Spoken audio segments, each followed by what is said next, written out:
Good morning, friends. Today I am going to explain some interview questions.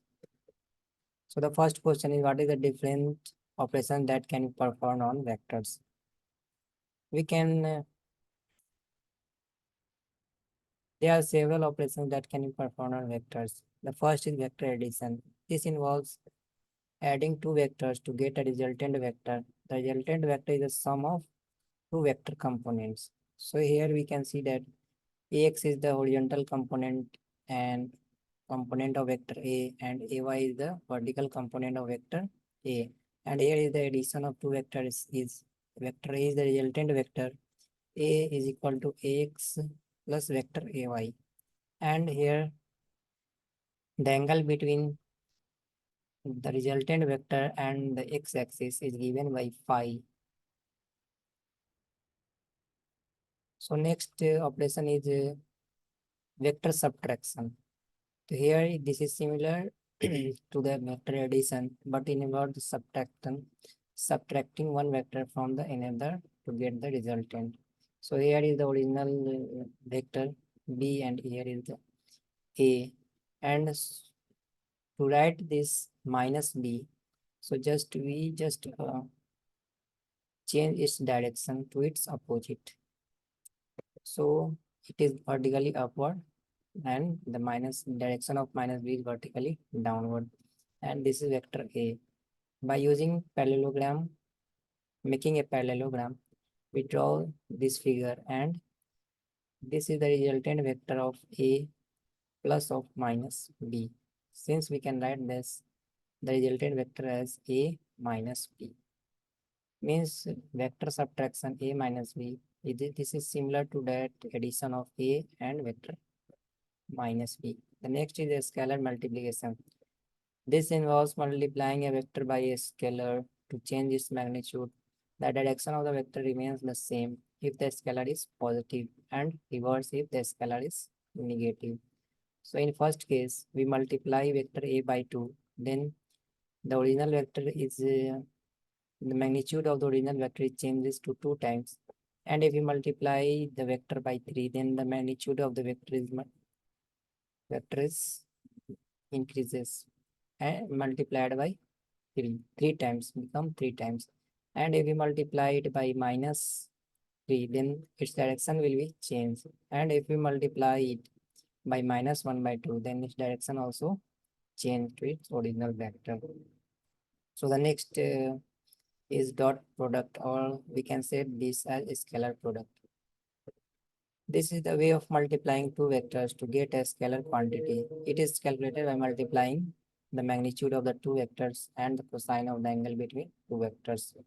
So we can, here is the vector A and this is the vector B, and we can find that A dot B, that is called a dot product of vector A and B, is equal to the magnitude of vector A and magnitude of vector B and multiplied by cos theta, the angle between vector A and B. So this is the purely scalar quantity. So the dot product gives the scalar. Next is the cross product, or this is also called as a vector product. This is the way of multiplying two vectors to get another vectors that is perpendicular to both of the vectors. The magnitude of the cross product is equal to the product of the magnitude of two vectors multiplied by the sine angle between them. So here is the angle vector A, this is B, and the cross product of A cross B is perpendicular to both vectors A and B. And this is the theta angle between vector A and B. So the resultant vector is along the z-axis. This is x-axis, this is along y-axis, and this is along z-axis, perpendicular to the surface of A and B vectors. So this is calculated as angle magnitude of vector A multiplied by magnitude of vector B multiplied by sine of angle theta, sine of angle between A and B, and there is a unit vector that is n cap. This gives the direction of this resultant vector. Next is the vector projection. So This involves the finding the component of the one vector in the direction of another. If we can write a vector in the direction of b, there is a vector a is equal to b cos theta or a is equal to b sin theta. The next question is question number 17. How do you calculate the probability distribution? So to calculate the probability, joint probability of two events A and B, we multiply the probability of event A by the probability of event B, given that event A has occurred. So mathematically, it can be expressed as probability of A intersection B is equal to probability of A into probability of B, conditional probability of A, when probability of B when A has occurred. So here is the sign notation that PA intersection B is the joint probability of event A and B. Probability of A is probability of event A, and PB conditional A is the conditional probability of event B, given that event A has already occurred. Next is problem number 36. What are the key elements to be considered when designing an experiment? When designing an experiment, it's important to consider the following key points. The first point is research question. We first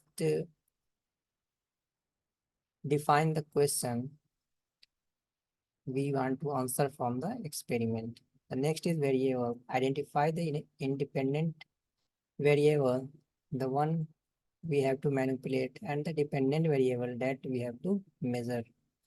The next step is control group.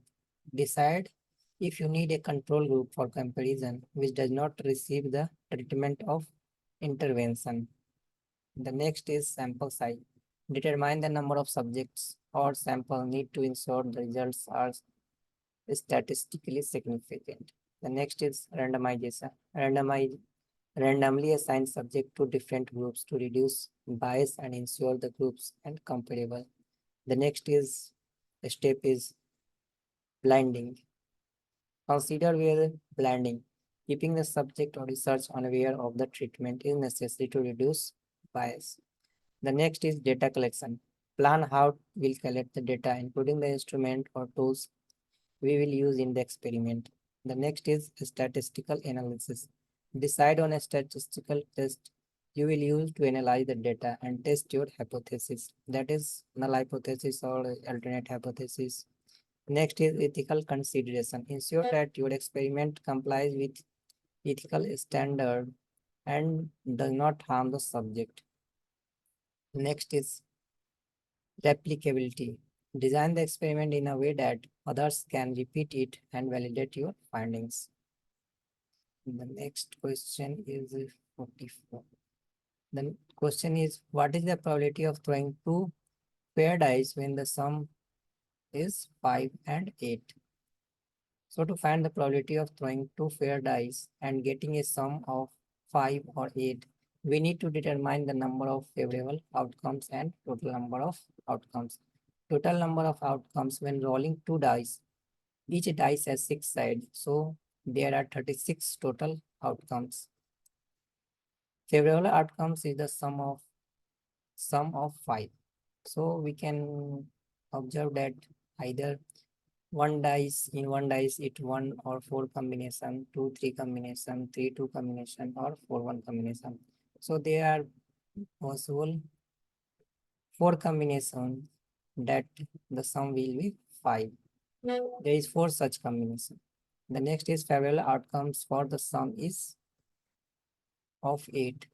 So the sum of 8 is 2, 6 plus 8, 3 and plus 5 is equal to 8, 4 plus 4 is equal to 8, 5 plus 3 is equal to 8, and 6 plus 2 is equal to 8. So there are 5 such combinations that the sum is equal to 8. Probability of getting a sum is equal to 5 is 4 by total number of events, that is 4 by 36 is equal to 1 by 9. The probability of getting the sum is 8. The probability sum is equal to 8 is 5 by 36. The probability of getting sum of 5 or 8, since the events are mutually exclusive, you cannot roll a sum of both 5 and 8 at the same time. You can add the possibility. So the probability sum is equal to 5 or 8 is equal to probability of sum 5 plus probability sum is equal to 8. That is total 9 by 36 is equal to 1 by 4.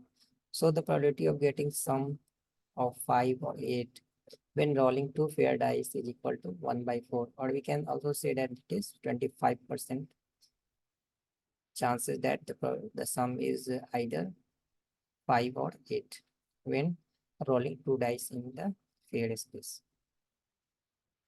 So the next question is, imagine that Jeremy took part in the examination and the test has a mean source of 160 and it has a standard deviation of 15. If Jeremy's Z score is 1.20, what would be his score in the test?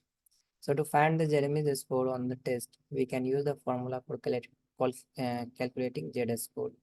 Z is equal to x minus mu by sigma. Z is the Z score, x is the score we want to find for Jeremy's score. Mu is the mean of a score of test that is given to 160 and sigma is the standard deviation of the test. It is given that 15.